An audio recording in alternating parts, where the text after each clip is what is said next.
bride of the enemy. The hush inside Santa Maria dell'Arcangelo was so complete that Aria could hear her own heartbeat drumming against the bodice of her scarlet gown. Candle flames flickered in tall brass candelabras, sending restless shadows over marble saints who stared down in silent judgment.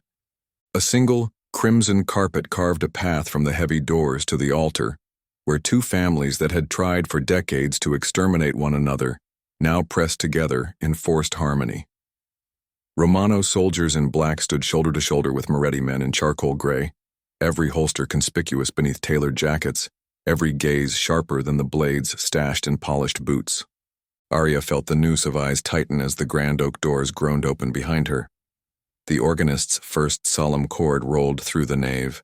She resisted the urge to turn. She did not need to look to know he had arrived. Dante Romano always announced himself without sound, dark gravity bending the air wherever he stepped. Don Enzo Moretti's arm, skeletal in its strength, locked at her elbow. "Smile, figlia mia," he murmured, his breath a swirl of expensive grappa. "Tonight you purchase peace for generations." Aria's lips curved, but the expression never reached her emerald eyes. "Or doom us all when your bargain fails." Enzo's answering squeeze bruised bone. They glided forward in unison, passing pews filled with coldly elegant women and men whose fortunes had been built on extortion and blood. Aria met the gaze of Don Salvatore Romano in the front row, silver-streaked hair slicked back, blue eyes chillingly amused. He inclined his head, a predator acknowledging another predator's progeny. At the altar, Dante stood alone, taller than she remembered, black tuxedo immaculate, dark hair brushed back to reveal the stark planes of a face sculpted for command.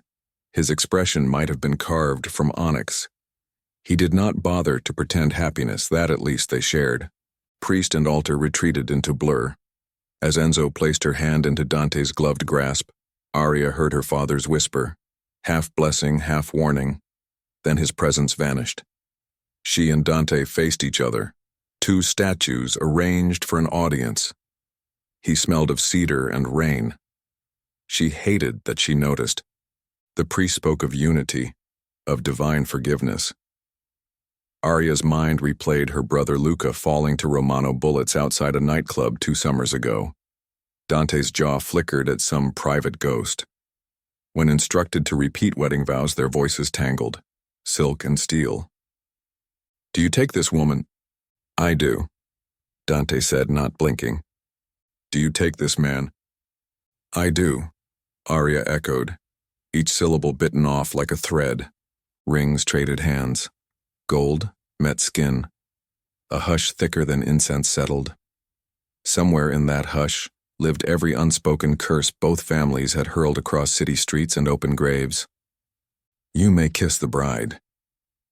Dante's fingers brushed her cheek. The contact flared through her like lightning through copper wire. He bent with clinical precision and touched his lips to hers. Cool, decisive, gone before heat could bloom. Applause thundered as practiced as gunfire. Aria's pulse stumbled anyway. They turned to face the congregation. 50 yards of pews erupted, 2 mafias rising to celebrate their own ceasefire. Camera shutters snapped. Aria felt weight press her shoulders, the mantle of a bargain sealed not by love, but by exhaustion. Outside, rain had begun to fall in silver sheets upon the cathedral steps. A fleet of black and gray cars waited, headlights glowing like eyes. Dante offered his arm. She slid her hand into the crook, nails grazing fine wool. "Congratulations, Mrs. Romano," he murmured without turning. "Spare me," she said in the same soft tone. "We both know congratulations are premature." His mouth curved almost imperceptibly. "You wore red. An interesting statement." "White is for innocence, no one here qualifies." A huff that might have been a laugh escaped him. Touché. Their limousine door shut them into leather-scented privacy. Raindrops drummed the roof in frantic percussion. Neither spoke as the convoy rolled toward Palazzo Romano for the reception. Slick streets reflected neon and lamplight, ribbons of blood and gold sliding beneath spinning tires. Aria pressed fingertips to the cool glass, mapping escape routes she would not take tonight. Dante watched, unreadable. Planning your getaway already? He loosened his tie with one hand, gaze fixed on her profile. Just reminding myself cages come in many shapes. Some are upholstered in calfskin. And some are self-constructed. She turned. Meaning, he said, voice velvet over steel. Pride can imprison more effectively than any locked door.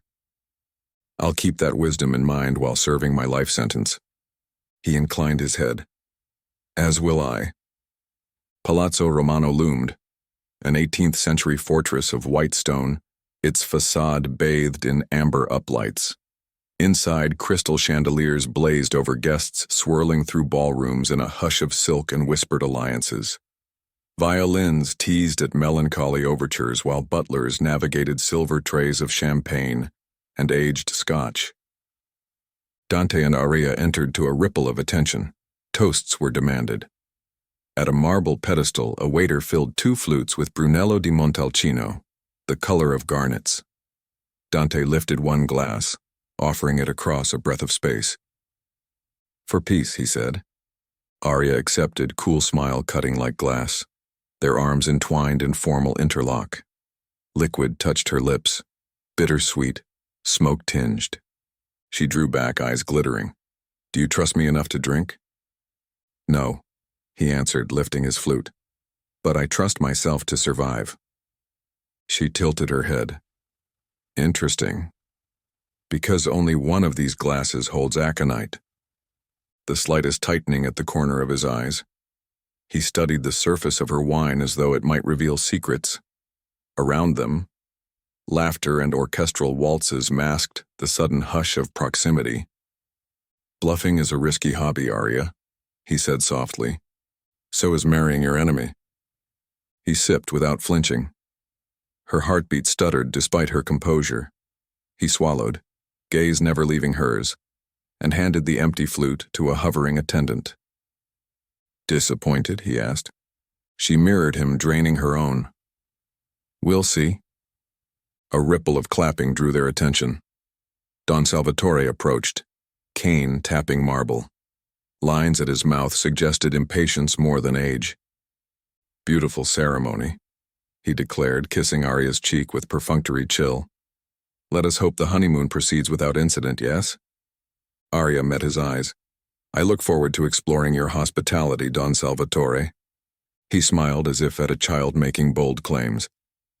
Dante will ensure you lack for nothing. I never lack for resolve. Don Enzo joined, cigar smoke circling his tailored shoulders. Enough posturing, he said brightly. Tonight we celebrate my daughter's new dynasty. Aria's stomach twisted. Dante's hand slid to her waist, a possessive brace she allowed only because rejecting it now would yield headlines before morning. His palm radiated quiet power through layers of satin. We should circulate, he murmured. Our fathers will bask in reflected harmony. By all means, she replied, lead the parade. They moved from cluster to cluster, trading polite smiles, promising collaboration on shipping routes and nightclub concessions. Aria's jewelry felt heavier with each empty promise. At 1:45, Dante guided her through a side corridor lined with gilded mirrors into a smaller salon empty, but for a mahogany drinks cabinet and a broad window overlooking the gardens. Outside, rain shattered on balustrades. Inside, candle sconces cast fickle light over walls of damask. He poured whiskey into 2 tumblers, passing one to her. To surviving the first 3 hours of matrimony. She lifted her glass. Are you always so optimistic? I've lived through worse odds. Such as? Negotiating disarmament with Albanian cartels. This is similar, but with better music. She laughed, a short, unguarded sound that startled them both. The moment stretched. Lightning cracked beyond the pane, illuminating them in blue-white flash. Dante set his glass down. It's late, we should depart for the estate. Eager for conjugal rights? His gaze dipped to her mouth. Eager to end this performance for our guests. Whatever comes after is negotiable. And if I refuse? Then we remain married. Still enemies. Still sharing one roof. Only you will sleep in my room instead of your own. That sounds like a threat. A condition. He stepped closer, rain-laced wind rattling the window. We both sacrifice tonight. I will not spend it chasing you through hallways. Aria's fingers tightened on her tumbler. She placed it on the cabinet with deliberate care. Very well, husband. Take me home. Cars whisked them through the drenched city. Thunder rolled across rooftops like distant artillery fire. At Palazzo Romano's wrought iron gates, guards saluted. Gravel crunched beneath tires until the motorcade halted under the sweeping arch of the main entrance. Dante exited first, umbrella snapping open. He offered the shelter. Aria did not hesitate. Rain whispered against silk as they climbed granite steps to towering double doors of dark wood whose iron studs gleamed like rivets in a warship's hull. Inside, the vast foyer smelled of beeswax and gardenias. Gold sconces burned in recesses, reflecting off mosaic floors. Servants bowed. Dante dismissed them with a glance. This way, he said, guiding her up the grand staircase. His hand remained at her back. Steady, immovable, a brand through fabric. Portraits of grim ancestors lined the corridor to the master wing.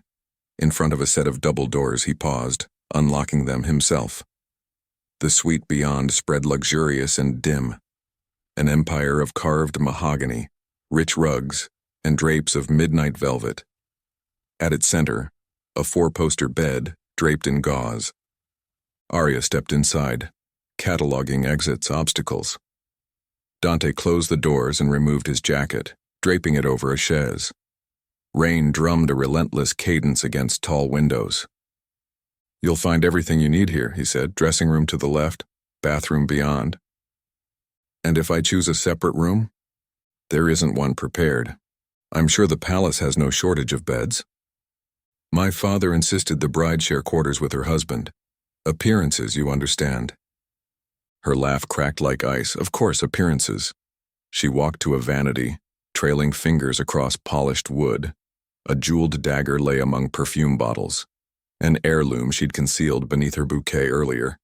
She met his reflection in the mirror as she picked it up. I never travel unarmed. I would be disappointed if you did. Then you won't mind if I keep this close. The blade's ruby pommel caught the light. I won't mind, he said, shrugging off his vest. So long as you understand I sleep lightly.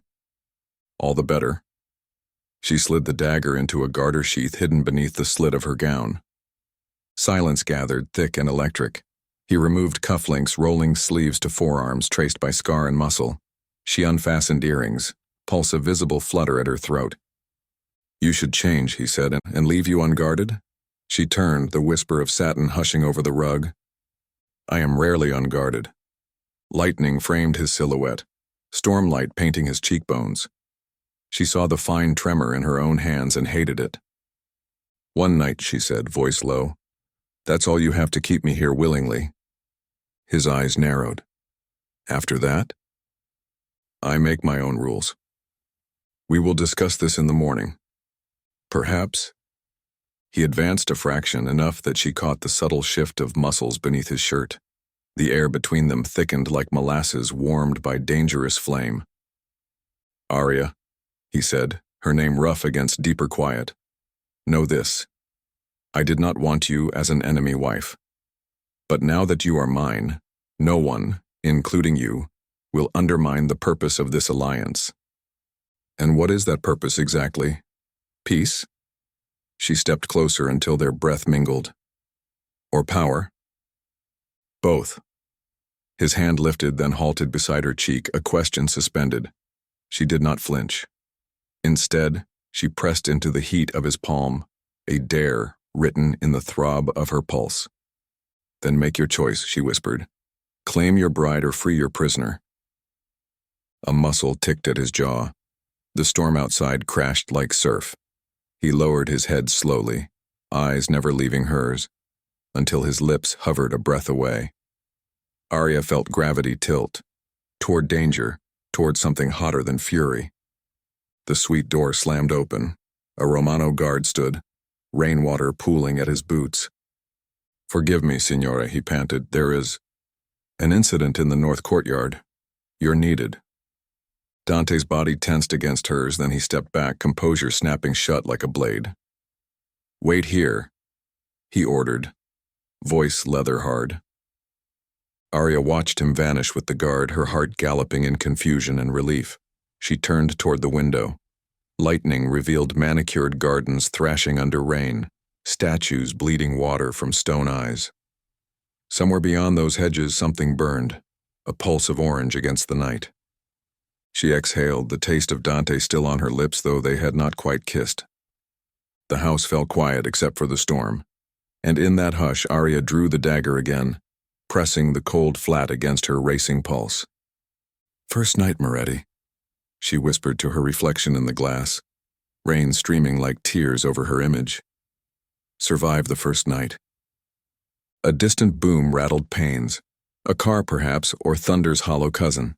She closed her eyes, feeling the house vibrate with coming chaos, and braced for whatever eruption part 2 would bring.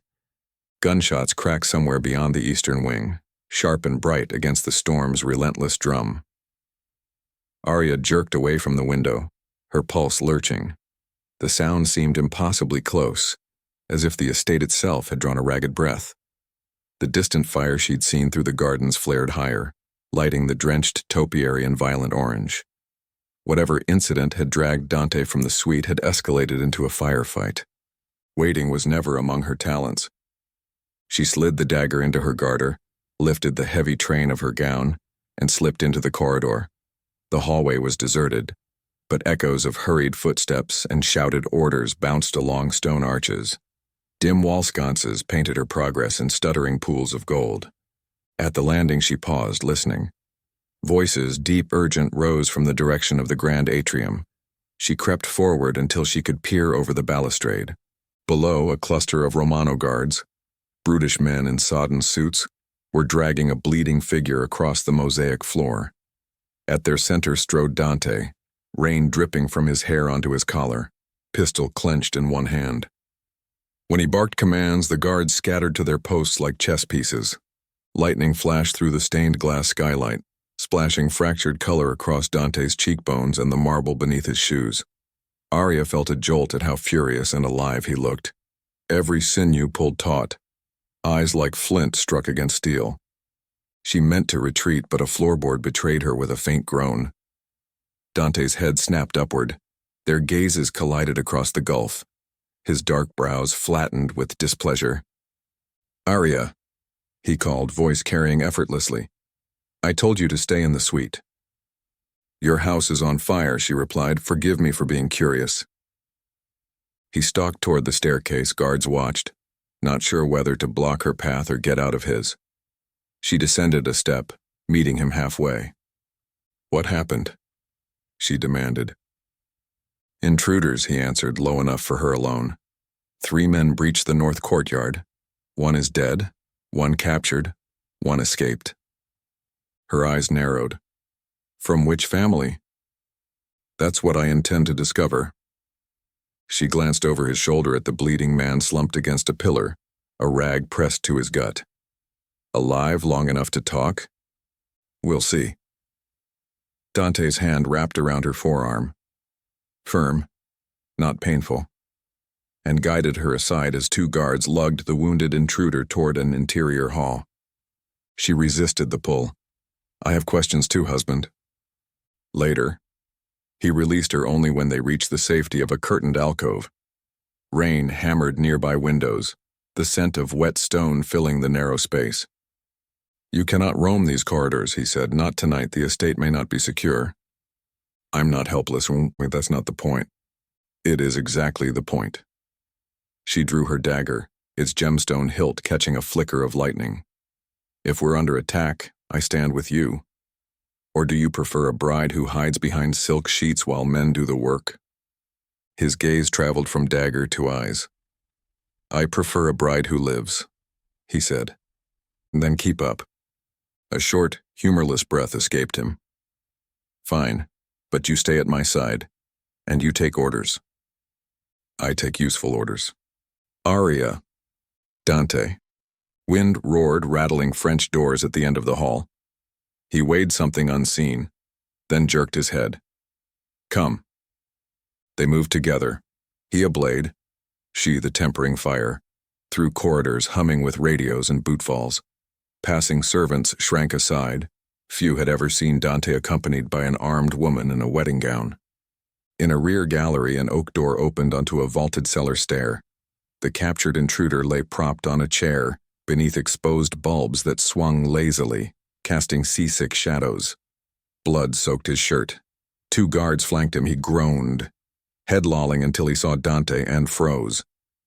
Aria recognized the man. Marco Santini, a mid-level courier for a minor Calabrian clan rumored to broker freelance jobs. Not Moretti, not Romano. A wild card. Dante motioned for the guards to step back.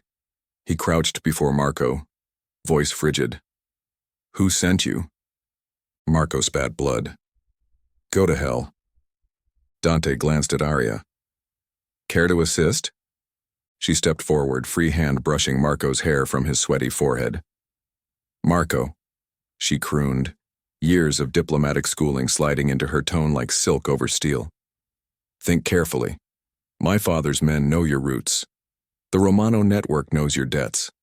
You are suspended above a very small pit filled with very sharp stakes. The only rope is the truth you give us. Marco's gaze darted between her eyes, perhaps remembering the Moretti princess who once negotiated nightclubs and narcotics percentages across the city. It was just a job, he whispered. Who hired you? Dante pressed. Marco swallowed. Mask on, voice changer. Paid up front in crypto. Purpose? Plant C4 under your father's limousine in the courtyard. Car was empty. Wrong intel. Aria's stomach chilled. She and Dante had arrived in a different vehicle, but Don Salvatore often left late. Dante's nostrils flared. Why tonight? Because, Marco wheezed. What better time to ignite a war than your wedding night? Aria felt Dante's fury slow to something precise and lethal. He straightened. What else?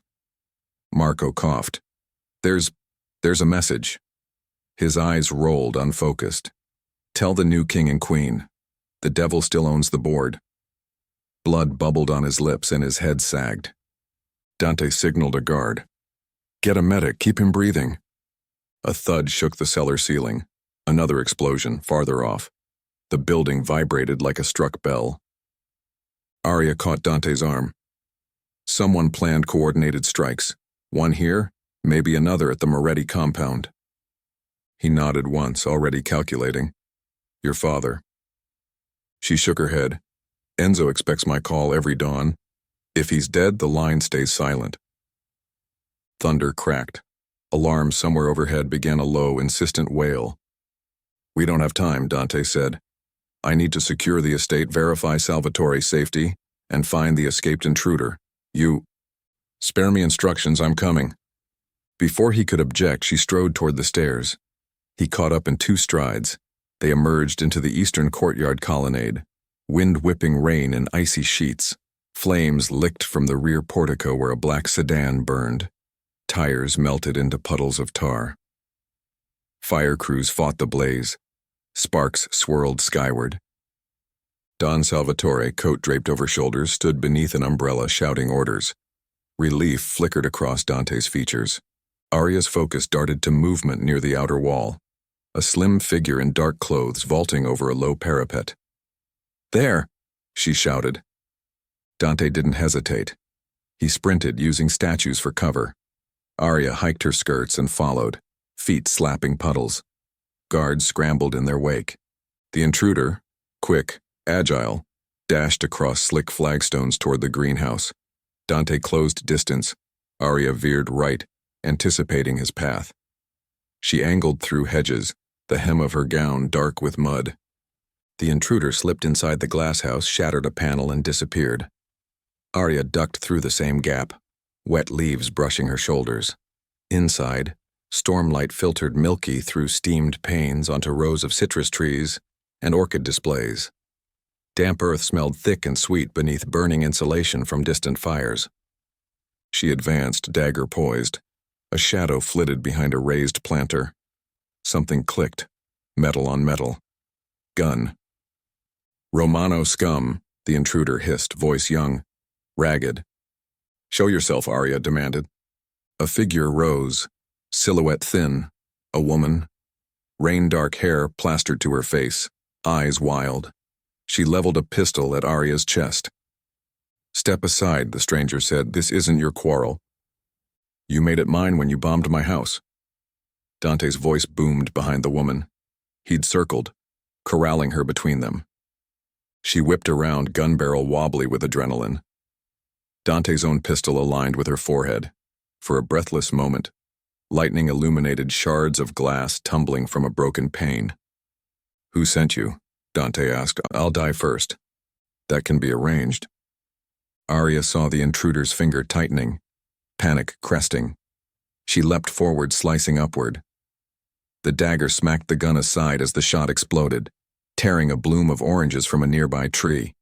Dante surged, wrenching the weapon away and slamming the woman against a support beam. She struggled, spitting curses in a language Aria barely recognized. Bulgarian? No, Maltese. Hired out of the Mediterranean smuggling rings, perhaps. Dante pinned her wrists. "Name," he growled. The intruder spat blood into his face. He didn't flinch. Lightning flashed again, impossibly bright, and in that harsh strobe, Aria saw the assassin's face was no older than 20. Pity flickered unwanted. She eased closer. "Listen carefully. You're injured. The only way out is cooperation." "You don't know what you're up against," the girl rasped.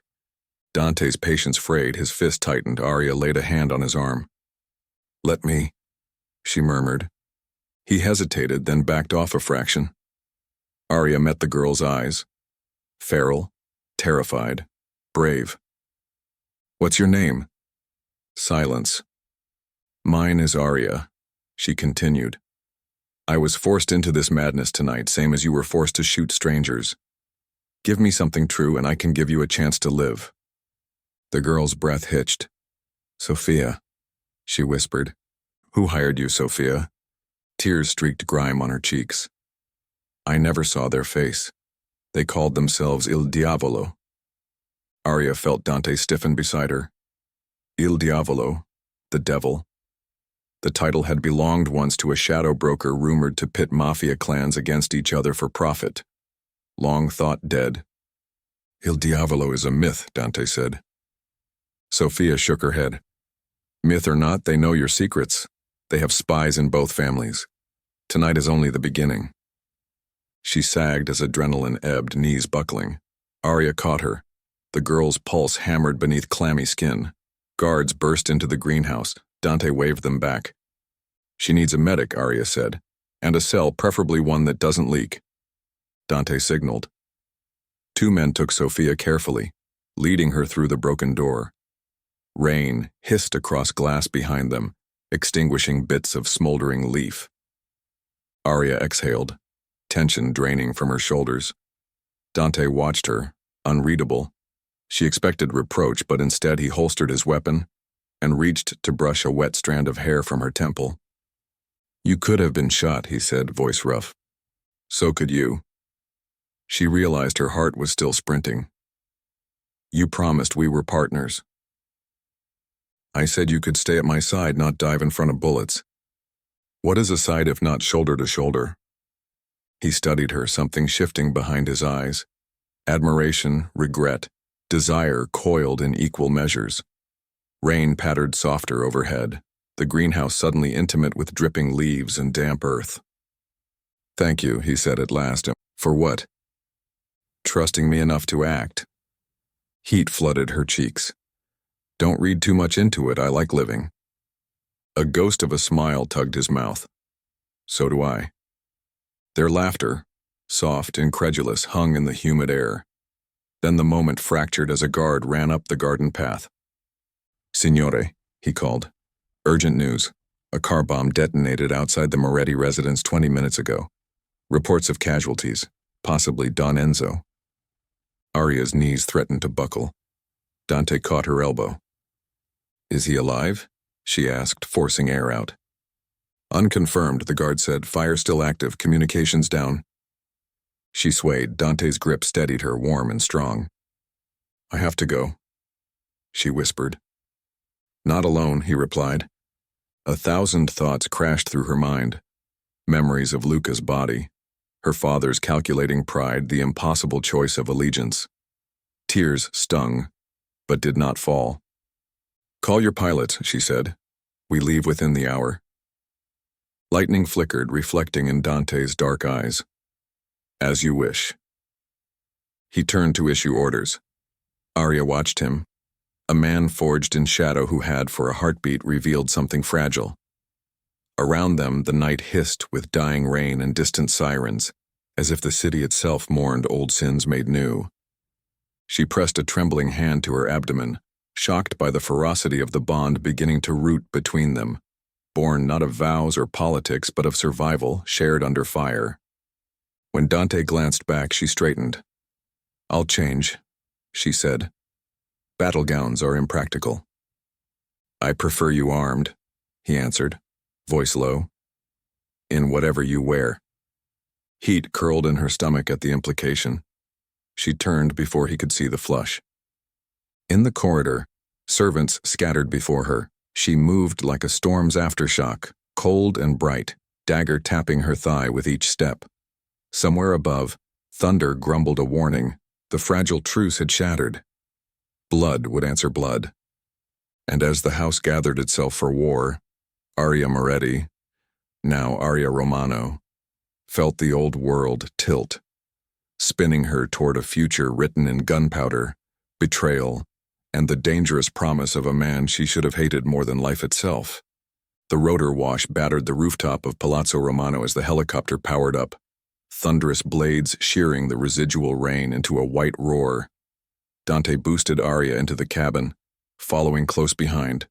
Inside, dim red lights bathed the leather seats. 2 men from Dante's personal guard buckled in opposite them, rifles cradled. Dante snapped a headset over Aria's ears, his touch deliberate, steady. 40 minutes to the Moretti compound, he said through the microphone. "Visibility is poor, but the pilot is the best I have." She nodded, fingers clenching the strap across her chest. The skirts of her borrowed black slacks, taken from a housekeeper's wardrobe, whipped around her boots. She had exchanged the dagger for a compact 9mm. Its weight tucked at her lower back steadied her breathing. The helicopter lifted. City lights spun away, a smear of gold and shadow beneath the storm's dying veil. Dante watched her more than the window. She felt his gaze, equal parts scrutiny and concern. "You're shaking," he said. "Cold air." She lied. "Hold on to me," he offered, uncharacteristically gentle. "Not necessary." A flicker of frustration crossed his eyes. He reached anyway, gloved hand encasing her own gloveless fingers. His warmth bled through her skin, a tether against the rush of a dark below. She let him. Half an hour into the flight, the headset crackled, the pilot's voice rasped. "We're approaching the Moretti estate. Perimeter is burning. Lots of heat signatures. Possible hostiles." Aria leaned forward. Flames lit the hillside like torches from a medieval siege. The compound's south wing smoldered. Roofs collapsed into glowing rib cages of timber. Security lights strobed through smoke, flashing over figures racing with stretchers and hoses. "Bring us in by the north lawn," Dante ordered. Ground rushed up. The skids kissed grass and the rotors never fully stopped. Aria jumped before Dante could help, sprinting across soggy turf toward the main villa. Smoke reeked of chemicals and charred plaster. Sirens wailed inside her skull. At the marble steps, she hit a wall of Moretti soldiers, pistols raised, their eyes widened. "Lady Aria?" Weapons lowered, they parted. She dashed through shattered doors into a foyer swirling with smoke. Emergency lights painted everything lurid red.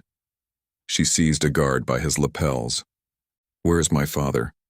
"In the library, Signora. Medic is with him."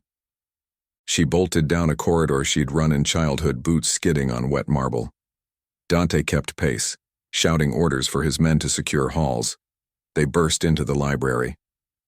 Enzo Moretti sat slumped on a brocade settee, waistcoat blackened, hair singed at the ends. A medic knelt, bandaging a cut across his scalp. Blood streaked silver at his temples. When he saw Aria, he tried to rise. Pain folded him back. "My girl," he rasped, lips cracked. "You shouldn't be here." She fell to her knees, taking his trembling hand. "I'm alive. That's all that matters." His eyes flicked to Dante, who hovered a step behind. "This attack? Not your doing?" "Obviously not," Dante said, jaw tight. "The crater," Enzo panted, "was meant for me, or maybe for all of us. We found Moretti insignia stamped on the wiring, a frame job." "Il diavolo," Aria said. Enzo frowned. "Legend ghosts?" "Not anymore," Dante answered. He knelt, assessing Enzo's wounds. "How many dead?" "7 guards, 2 servants." Enzo's breath rattled. "But it could have been worse. I was in the cellar vault when the bomb detonated." Aria squeezed his hand. "We'll get you to a hospital." Enzo shook his head. "No hospitals, too exposed." His gaze sharpened on Dante. "You'll protect her now. Both families must respond as one, or we fragment like glass." Dante inclined his head. "You have my word." Footsteps pounded. A Moretti lieutenant appeared, face smeared with ash. "Don Enzo, fire is contained, perimeter secure. We captured 2 bomb technicians, one claims Romano blood." "Of course he does," Aria muttered. Dante rose. "Bring the prisoners. We interrogate them together." Enzo coughed, gesturing Aria closer. She bent. He whispered, "Trust him for now. But remember, loyalty is a shifting tide." A chill crawled up her neck. She kissed his forehead and straightened, brushing tears from her cheeks before they formed. The prisoners arrived handcuffed, soot-streaked. One glared at Dante, split lip curled. The other trembled under Aria's stare. "You wore my family's crest," she said. "Orders," the trembling man blurted. "Bag drop in an alley. Suits, patches, cash. Said we'd point blame at the Morettis after." "Who is we?" Dante demanded. "They called themselves Sons of the Seven," the man wheezed. Aria frowned. "An old Carpathian syndicate, thought extinct." "They've resurfaced under new leadership," Dante said. "And they have resources." The first prisoner laughed, blood in his teeth. "You still don't get it. This isn't about clans, it's a harvest. The bigger the war, the richer the devil." Enzo gripped the arm of the settee. "Enough riddles." Dante signaled a guard. "Take them to separate cells, I'll question them later." He turned to Enzo. "The villa is compromised. I suggest relocation to the Romano estate tonight." Enzo's pride flashed. "You'd shelter me?" "Shelter us," Aria interjected. Together, father." Enzo nodded, weary. "For Aria's sake." Outside, wind stripped smoke into tatters across the lawn. Dante's men coordinated evacuation with Moretti guards, forming an uneasy braid of black and gray uniforms. Ambulances arrived under police escort, but jurisdiction arguments buzzed until Dante flashed a single glare. Silence followed. Within an hour, Enzo was strapped into a private ambulance, escorted by a half-dozen vehicles. Aria climbed into Dante's armored SUV, exhaustion trembling under her skin. Beside her, Dante answered calls, issuing blunt commands. She leaned back, eyes burning. Flames receded behind them, orange embers against the dark hills. She realized she still wore Dante's suit jacket over her borrowed blouse. It smelled faintly of cedar and gunpowder. He ended a call. "Medical team waiting at the estate. Father's protective detail doubled. We'll house your family in the East Wing." Aria exhaled. "Thank you." "You're welcome." Silence stretched, thick with what they'd survived. She studied his profile. The steadfast line of jaw. The bruise darkening at his temple where debris had clipped him. Without thinking, she reached up and brushed a curl from his forehead. He flinched, then relaxed, eyes closing a beat. You saved lives tonight, he murmured, and so did you. You confronted a gunman in a greenhouse in a wedding gown. She huffed. Hardly the strangest sentence you've spoken. A ghost of a smile curved his lips. He opened his eyes, dark as night water. When I first saw you in that red dress, I thought of blood on snow. Poetic, brutal, he corrected, and hauntingly beautiful. I tried not to think of you at all after that. Her heart tripped. I've been trying not to think of you since Luca died. I never pulled that trigger, he said quietly. I know, but your name lived in the barrel. He inhaled, gaze fixed ahead. I'm sorry. She stared.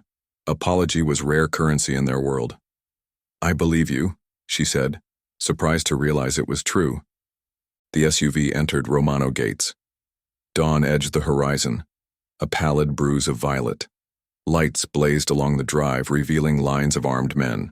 Inside the foyer, Dante's staff moved with calm efficiency, guiding Enzo's stretcher up a ramp toward the medical suite. Aria brushed her father's hand as he passed. He squeezed once, eyes glassy with painkillers. The commotion ebbed. Guards posted at every door, radios low. Dante's shoulders sagged when he turned to her, weariness eclipsing command.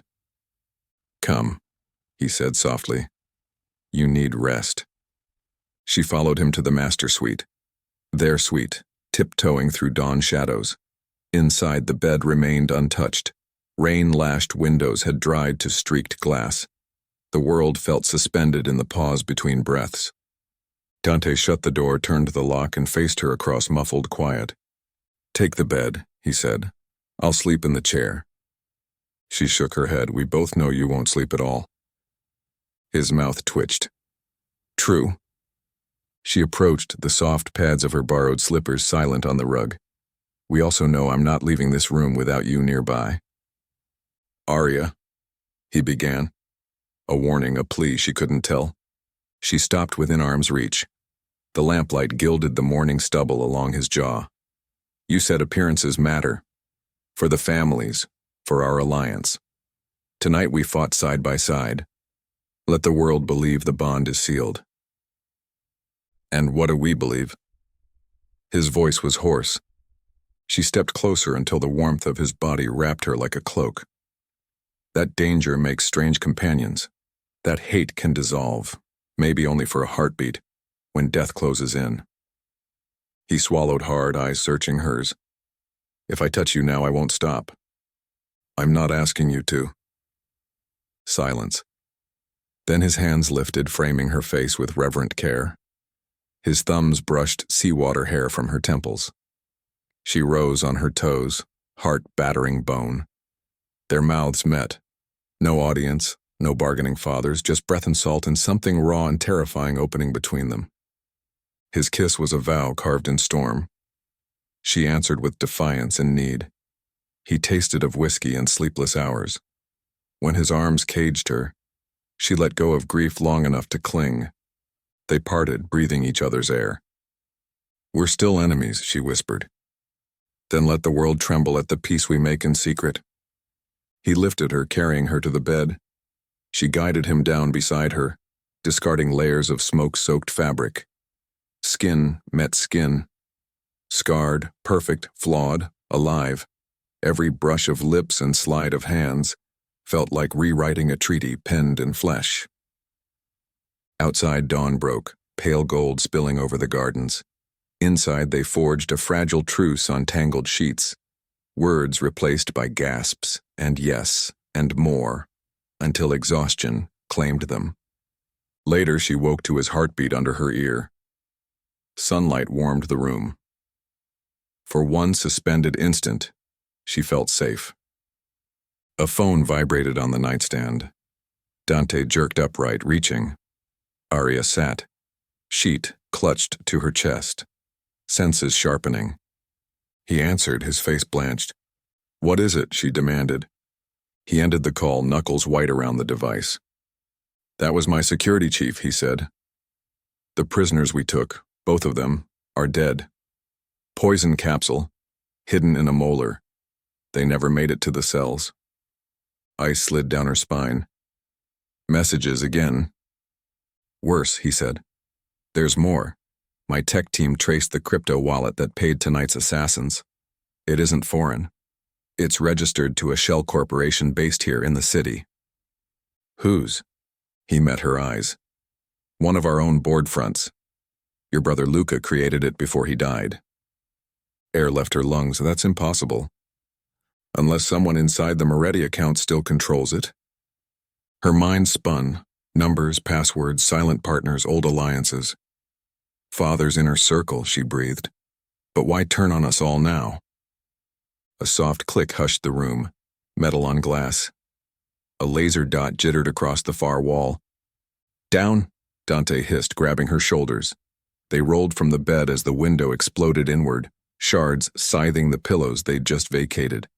A second shot punched through the headboard, splintering wood. They crawled behind the heavy oak armoire. Dust rained down. Somewhere beyond shattered panes, a sniper worked a bolt. Guards burst through the suite door, weapons raised. Stay low, Dante barked. Find the shooter. Footsteps thundered down halls, radios crackling. He gripped Aria's hand. Blood trickled from a cut on her arm where glass had grazed. She didn't feel it. Heart hammering, she stared at the broken window, the yawning blue sky beyond. For a moment, the horizon looked endless. Then she saw the thin ribbon of smoke still rising from her father's house, and the pieces connected into a shape too vast to comprehend. Il Diavolo was not playing families against each other. He was turning them into pawns for something larger. Dante touched her cheek, forcing her eyes to his. We're alive, he said. For now, she answered. He helped her stand.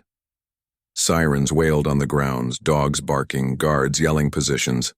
The room smelled of gunpowder and sunlit sheets. Aria wrapped a robe around her shoulders, feeling the weight of invisible crosshairs. She met Dante's gaze. If my brother's ghost funds these attacks, we have traitors on every ledger.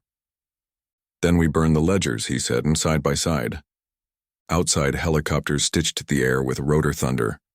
Inside, two enemies, newly bound by vow, desire, and war, steeled themselves to hunt a devil who wore their own faces as masks. Aria stepped over shattered glass to the balcony, wind tugging her hair. She looked down at the courtyard where ashes from last night's fire still drifted. She whispered, "The peace begins in blood after all." Behind her, Dante loaded a rifle and handed it over. She accepted, the metal cool against her palms. Their fingers brushed. A promise, formed without words. Together they turned toward the door where chaos waited like an open throat. And as they stepped into its teeth, the first true day of their uneasy reign began.